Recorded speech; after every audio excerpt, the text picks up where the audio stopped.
Le club de l'été jusqu'à 11h sur Europe 1 aux côtés d'un acteur au visage familier et populaire, le comédien Daniel Russo. Notre invité média du jour, lui, va troquer le temps d'une soirée sur C8 sa tenue d'humoriste pour celle de pilote automobile. Le documentaire est intitulé Le fou du volant. Il est diffusé donc à 21h10. Bonjour Arnaud de Samer. Bonjour. Alors, d'où vient cette voix très légère, mais non, d'où vient cette passion pour le sport automobile? La voix très légère, elle vient du fait que je suis en vacances au soleil et que je suis de très bonne humeur. C'est très bien, c'est super. Et la passion du sport auto, elle vient, elle date d'il y a une dizaine d'années, un petit peu par hasard. Un journaliste, j'étais en promo pour un spectacle, un journaliste me parle de ça. Et puis voilà, et puis j'ai essayé une fois, deux fois, et depuis je suis devenu complètement débile avec ça. Et c'est devenu une passion, mais même plus qu'une passion, presque même un équilibre nécessaire dans ma vie. D'accord, entre le métier d'humoriste et l'autre métier qui est celui de pilote automobile, c'est ça? Oui, c'est ça. Alors c'est pas vraiment un métier parce que je peux vous assurer que ça coûte beaucoup plus d'argent que ça n'en rapporte. Ah oui. Là vraiment la balance est vraiment c'est terrible. C'est négatif. Mais non, c'est en tout cas une passion et une activité très très présente dans ma vie. Oui. Dans le documentaire donc, qui sera diffusé le 22 août 21h10 sur C8, on vous suit dans les coulisses d'une course au Castellet, c'est l'Amera Cup, pardon. Et vous n'êtes pas tout seul, là on voit qu'il y a, d'où l'argent aussi, c'est une équipe, hein. Vous êtes vraiment une team pour le coup. Oui. Ouais, c'est une équipe parce que ce qui me plaît dans le sport auto, ce sont les courses d'endurance, donc où il n'y a pas que l'aspect pilotage, il y a aussi le côté l'esprit d'équipe et puis le fait que pour aller au bout, il faut que la voiture tienne, il faut que les coéquipières assurent, il faut que les mécanos assurent aussi. Voilà, c'est tous ces éléments-là, tous ces ingrédients aussi qui rendent la chose assez passionnante. Et en plus, dans le documentaire qui passera sur C8 le 22, il se trouve que le hasard a fait que la course était assez palpitante, qu'il nous est arrivé plein de trucs différents, c'était assez riche en rebondissements. Donc on a eu la chance à ce niveau-là. On a eu la chance que les caméras soient là pour cette course-là. Pour le storytelling du documentaire. Exactement. Il y a un point, c'est votre producteur Jérémy Ferrari qui vous menace, si vous ne faites pas le podium, de ruiner votre carrière. Bon, déjà, est-ce que vous avez eu des contacts depuis, parce que c'est quand même assez important au niveau de l'amitié.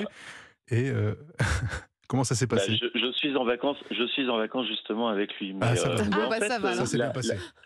La vanne qu'il y a dans le documentaire, elle est un petit peu vraie en fait, je vais vous dire, parce que comme il produit mon spectacle, oui. au début, il m'a clairement dit, écoute, moi sur tes réseaux, je ne sais plus si tu es comédien professionnel, pilote amateur ou l'inverse et tout, donc on va un petit peu se calmer avec les combinaisons et les casques, parce que moi j'ai besoin que les gens sachent que tu fais de la scène.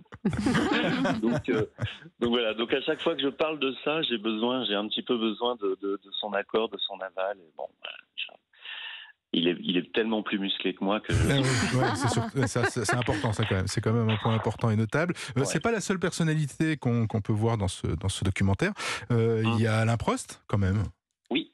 Est-ce qu'il faisait partie de vos inspirations, vous c'est un petit peu le héros de mon enfance, Alain. Et puis ensuite la vie, ma vie personnelle a fait que j'ai eu la grande chance de le rencontrer. D'être proche de lui, donc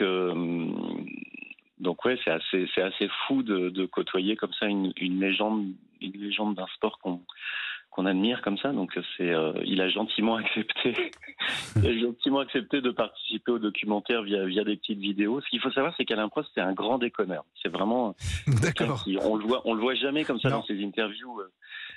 C'est toujours très sérieux, etc. Mais c'est quelqu'un qui aime beaucoup se mettre en scène et rigoler. Alors, il déconne, il vanne, je veux dire, il vous vanne ou il... Oui. Ah oui, d'accord. Non, c'est vrai que c'est un visage d'Alain Prost qu'on ne connaît peu ou pas, voire pas du tout. Ouais, absolument. C'est ce qui est sympathique dans les petites apparitions qu'il fait dans ce documentaire.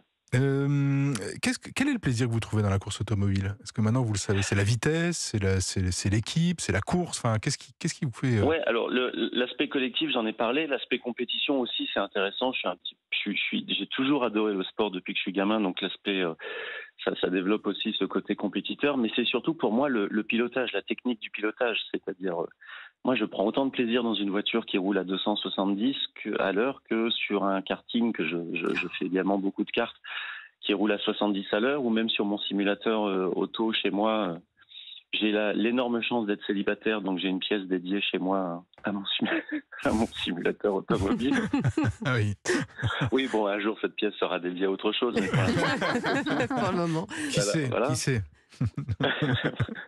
Et non, c'est vraiment la technique du pilotage. Comment on va freiner plus tard, réaccélérer plus tôt, quelle trajectoire prendre pour aller chercher des dixièmes, des centièmes, voire même des millièmes, analyser les datas informatiques avec les ingénieurs pour voir quelles erreurs ont été commises dans tel virage, etc.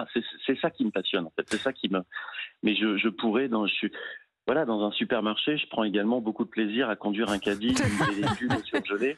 Il y a des techniques, en essayant à chaque fois d'améliorer mon chrono. Jusqu'à la caisse. Oui, exactement. Non, mais je rigole, mais c'est presque vrai. Est-ce qu'il y a une suite du Fou du volant qui pourrait voir le jour ?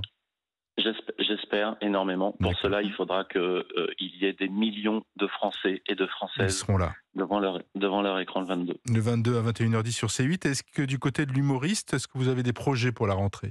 Non, plus rien. Ça, c'est terminé. C'est l'histoire ancienne. Non, bien sûr. Là, j'ai mon dernier spectacle qui reste sur le groupe C8 puisqu'il sera diffusé sur Canal à la rentrée. Et puis j'ai des projets avec Jérémy et Baptiste Le Caplin. On a un trio qui est en route. Il y a plein de choses. Il y a plein de choses dans les tuyaux. Et la première, c'est une tournée avec une pièce de Patrice Lecomte également à la rentrée, qui s'appelle Mon voisin nu. Et voilà, on part en tournée. Au début octobre, avec cette pièce, c'est quelque chose aussi que je voulais faire regoûter au théâtre. Donc là, jusqu'en 2026, il y a beaucoup de projets. Mon voisin nu, pour savoir si c'est Arnaud de sa mère, mon voisin, eh bien, ce sera à voir sur scène. Merci Arnaud. On vous retrouve donc au volant d'une belle voiture. Le Fou du volant, c'est le mardi 22 août à 21h10 sur C8. Un super documentaire. Ouais. Merci beaucoup. Belles vacances. Je vous en prie. Beau ciel bleu. Très bonne journée à vous. À très bientôt.